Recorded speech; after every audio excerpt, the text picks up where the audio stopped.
ଜିହିଜିକଲ ଅଧ୍ୟାୟ 40।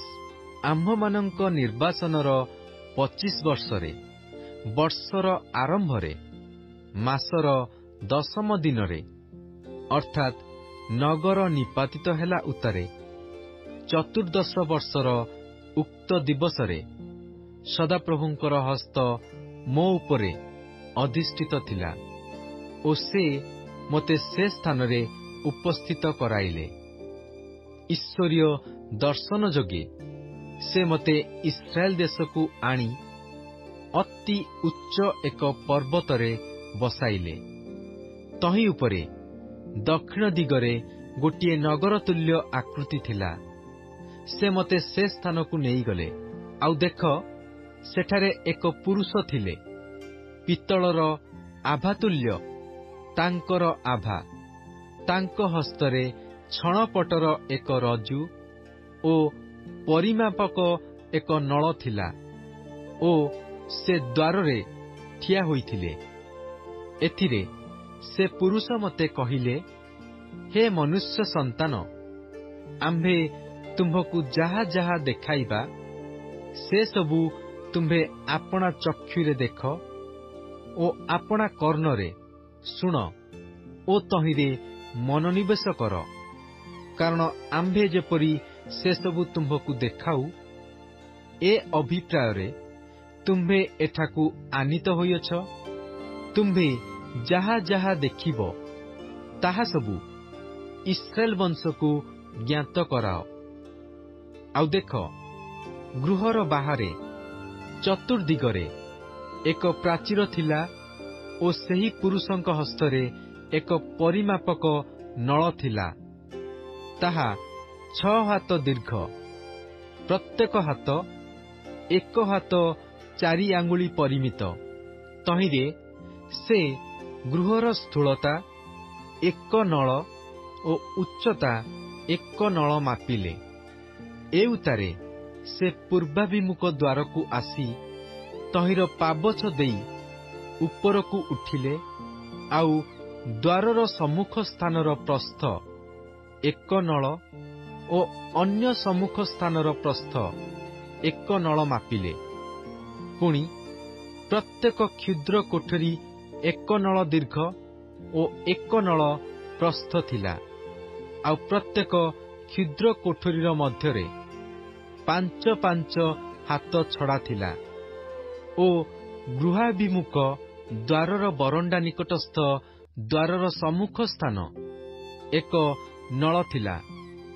ଗୃହାଭିମୁଖ ଦ୍ୱାରର ବାରଣ୍ଡା ମଧ୍ୟ ସେ 1 ନଳ ମାପିଲେ। ତହୁଁ ସେ ଦ୍ୱାରର ବରଣ୍ଡା 8 ହାତ ମାପିଲେ ଓ ତହିଁର ଉପସ୍ତମ୍ଭ ସକଳ 2 ହାତ ଥିଲା। ପୁଣି ଦ୍ୱାରର ବରଣ୍ଡା ଗୃହ ଆଡ଼େ ଥିଲା। ଆଉ ପୂର୍ବାଭିମୁଖ ଦ୍ୱାରର କ୍ଷୁଦ୍ର କୋଠରୀ ଏ ପାଖରେ 3 ଓ ସେ ପାଖରେ 3 ଥିଲା। ସେ 3ର ମାପ 1 ସମାନ ଥିଲା। ଆଉ ଏ ପାଖ ଓ ସେ ପାଖ ସ୍ତମ୍ଭ ସବୁର 1 ସମାନ ମାପ ଥିଲା। ପୁଣି ସେ ଦ୍ୱାରର ପ୍ରବେଶ ସ୍ଥାନର ପ୍ରସ୍ଥ 10 ହାତ ଓ ଦ୍ୱାରର ଦୀର୍ଘତା 13 ହାତ ମାପିଲେ।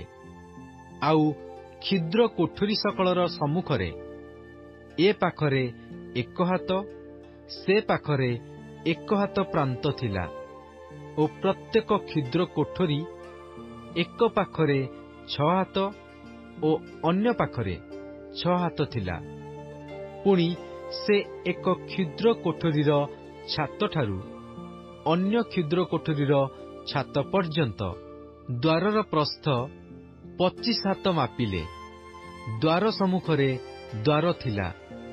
ଉପସ୍ତମ୍ଭ ସକଳ ମଧ୍ୟ ସେ 60 ହାତ ମାପିଲେ।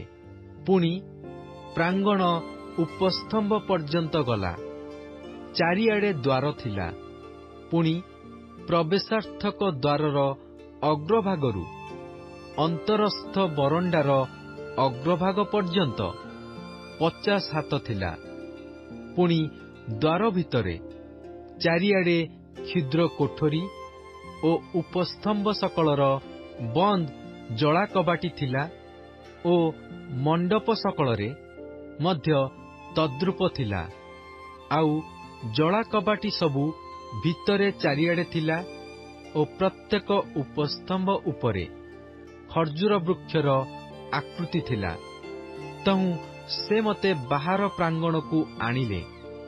ଆଉ ଦେଖ, ପ୍ରାଙ୍ଗଣର ଚାରିଆଡ଼େ କେତେକ କୋଠରୀ ଓ ନିର୍ମିତ ଚଟାଣ ଥିଲା। ସେହି ଚଟାଣ ଉପରେ 30 କୋଠରୀ ଥିଲା। ପୁଣି ସେହି ଚଟାଣ ଦ୍ୱାର ସକଳର ପାର୍ଶ୍ୱରେ ଦ୍ୱାରର ଦୀର୍ଘତାନୁସାରେ ଥିଲା। ଏହା ନିମ୍ନତର ଚଟାଣ। ତେବେ ସେ ନିମ୍ନତର ଦ୍ୱାରର ଅଗ୍ରଭାଗଠାରୁ ଭିତର ପ୍ରାଙ୍ଗଣର ଅଗ୍ରଭାଗ ପର୍ଯ୍ୟନ୍ତ ବାହାର ପ୍ରସ୍ଥ ମାପିଲେ ପୂର୍ବ ଓ ଉତ୍ତର ଉଭୟ ଦିଗରେ 100 ହାତ। ପୁଣି ସେ ବାହାର ପ୍ରାଙ୍ଗଣର ଉତ୍ତରାଭିମୁଖ ଦ୍ୱାରର ଦୀର୍ଘତା ଓ ପ୍ରସ୍ଥ ମାପିଲେ। ଆଉ ତହିଁର ଏକ ପାର୍ଶ୍ୱରେ 3, ଅନ୍ୟ ପାର୍ଶ୍ୱରେ 3 କ୍ଷୁଦ୍ର କୋଠରୀ ଓ ତହିଁର ଉପସ୍ତମ୍ଭ ଓ ମଣ୍ଡପ ସକଳର ପରିମାଣ ପ୍ରଥମ ଦ୍ୱାରର ପରିମାଣ ତୁଲ୍ୟ, ଅର୍ଥାତ୍ ତହିଁର ଦୀର୍ଘତା 50 ହାତ ଓ ପ୍ରସ୍ଥ 25 ହାତ ଥିଲା। ପୁଣି ତହିଁର ଜଳା କବାଟି ଓ ମଣ୍ଡପ ଓ ଖର୍ଜୁର ବୃକ୍ଷର ଆକୃତି ସକଳ ପୂର୍ବାଭିମୁଖ ଦ୍ୱାରର ପରିମାଣାନୁସାରେ ଥିଲା। ଲୋକମାନେ 7 ପାବଛ ଦେଇ ତହିଁ ଉପରକୁ ଗଲେ ଓ ତହିଁର ମଣ୍ଡପ ତହିଁ ସମ୍ମୁଖରେ ଥିଲା। ଆଉ ଉତ୍ତର ଓ ପୂର୍ବ ଦୁଇଆଡ଼େ ଅନ୍ୟ ଦ୍ୱାରର ସମ୍ମୁଖରେ ଭିତର ପ୍ରାଙ୍ଗଣକୁ ଗୋଟିଏ ଦ୍ୱାର ଥିଲା। ପୁଣି ସେ ଏକ ଦ୍ୱାରଠାରୁ ଅନ୍ୟ ଦ୍ୱାର ପର୍ଯ୍ୟନ୍ତ 100 ହାତ ମାପିଲେ। ଅନନ୍ତର ସେ ମୋତେ ଦକ୍ଷିଣ ଦିଗକୁ ନେଇଗଲେ। ଆଉ ଦେଖ, ଦକ୍ଷିଣ ଆଡ଼େ ଏକ ଦ୍ୱାର ଥିଲା। ଆଉ ସେ ଉପରୋକ୍ତ ପରିମାଣାନୁସାରେ ତହିଁର ଉପସ୍ତମ୍ଭ ଓ ମଣ୍ଡପ ସକଳ ପରିମାଣ କଲେ।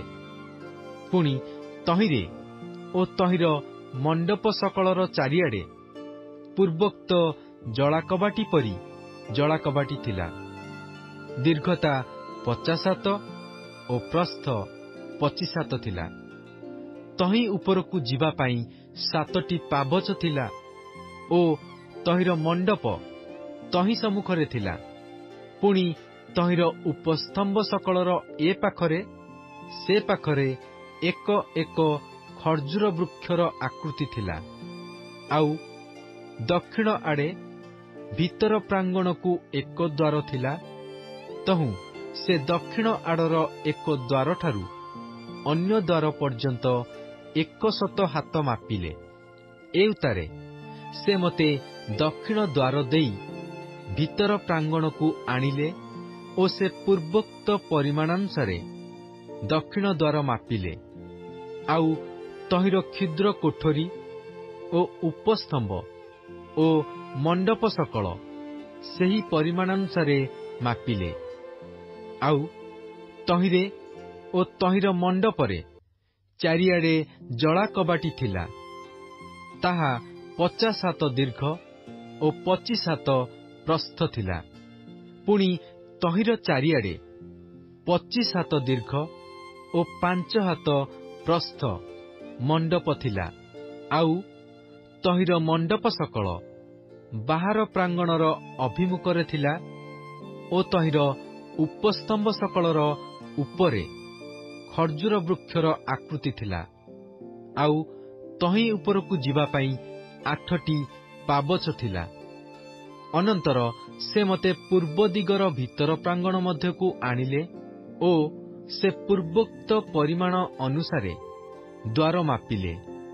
ଆଉ ତହିଁର କ୍ଷୁଦ୍ର କୋଠରୀ ଉପସ୍ତମ୍ଭ ଓ ମଣ୍ଡପ ସକଳ ସେହି ପରିମାଣାନୁସାରେ ମାପିଲେ। ପୁଣି ତହିଁରେ ଓ ତହିଁର ମଣ୍ଡପ ସକଳର ଚାରିଆଡ଼େ ଜଳା କବାଟି ଥିଲା। ତାହା ଦୀର୍ଘରେ 50 ହାତ ଓ ପ୍ରସ୍ଥରେ 25 ହାତ। ଆଉ ତହିଁର ମଣ୍ଡପ ସକଳ ବାହାର ପ୍ରାଙ୍ଗଣର ଅଭିମୁଖରେ ଥିଲା ଓ ତହିଁର ଉପସ୍ତମ୍ଭ ସକଳର ଏ ପାଖେ ସେ ପାଖେ ଖର୍ଜୁର ବୃକ୍ଷର ଆକୃତି ଥିଲା।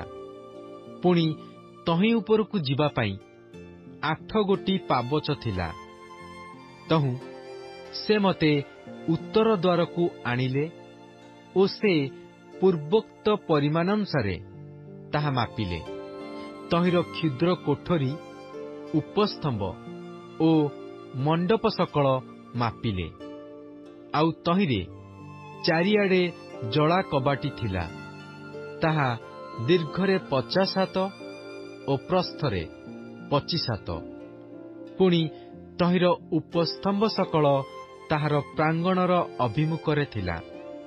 ଆଉ ସେହି ଉପସ୍ତମ୍ଭ ସକଳର ଉପରେ ଏ ପାଖେ ସେ ପାଖେ ଖର୍ଜୁର ବୃକ୍ଷର ଆକୃତି ଥିଲା। ପୁଣି ତହିଁ ଉପରକୁ ଯିବା ପାଇଁ 8 ଗୋଟି ପାବଛ ଥିଲା। ପୁଣି ଦ୍ୱାରମାନର ନିକଟରେ ଉପସ୍ତମ୍ଭ ସକଳର ପାଖରେ ଦ୍ୱାର ବିଶିଷ୍ଟ ଏକ କୋଠରୀ ଥିଲା। ସେଠାରେ ସେମାନେ ହୋମବଳି ଧୌତ କଲେ। ଆଉ ତହିଁ ଉପରେ ହୋମାର୍ଥକ, ପାପାର୍ଥକ ଓ ଦୋଷାର୍ଥକ ବଳି ବଦ୍ଧ କରିବା ପାଇଁ ଦ୍ୱାର ବରଣ୍ଡାର ଏ ପାଖରେ 2 ମେଜ ଓ ସେ ପାଖରେ 2 ମେଜ ଥିଲା। ପୁଣି ଦ୍ୱାରର ପାର୍ଶ୍ୱରେ ବାହାରେ ଓ ଉତ୍ତର ଦ୍ୱାର ଉପରକୁ ଯିବାର ପ୍ରବେଶ ସ୍ଥାନ ନିକଟରେ ଏ ପାଖରେ 2 ମେଜ ଥିଲା ଓ ଦ୍ୱାର ବରଣ୍ଡାର ସେ ପାଖରେ 2 ମେଜ ଥିଲା। ଦ୍ୱାର ପାର୍ଶ୍ୱର ଏ ପାଖରେ 4 ମେଜ, ସେ ପାଖରେ 4 ମେଜ ଥିଲା। ଏହି ରୂପେ 8 ମେଜ ଥିଲା। ତହିଁ ଉପରେ ବଳି ବଦ୍ଧ କରାଗଲା।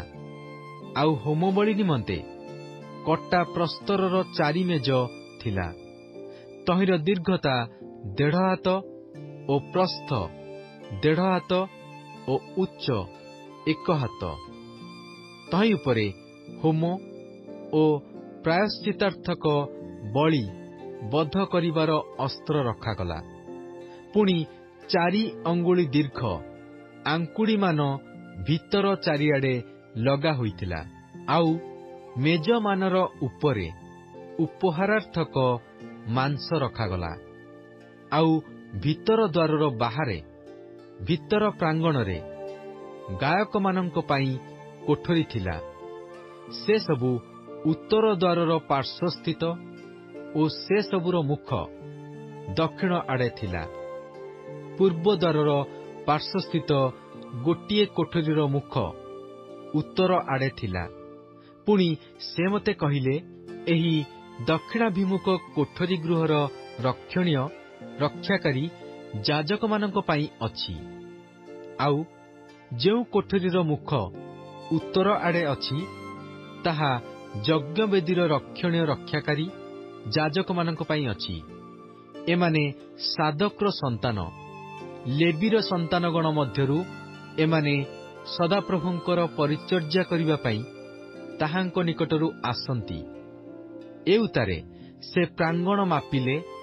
ତାହା 100 ହାତ ଦୀର୍ଘ, 100 ହାତ ପ୍ରସ୍ଥ, ଚାରିଆଡ଼େ ଏକ ସମାନ ଥିଲା ଓ ଗୃହ ସମ୍ମୁଖରେ ଯଜ୍ଞବେଦୀ ଥିଲା।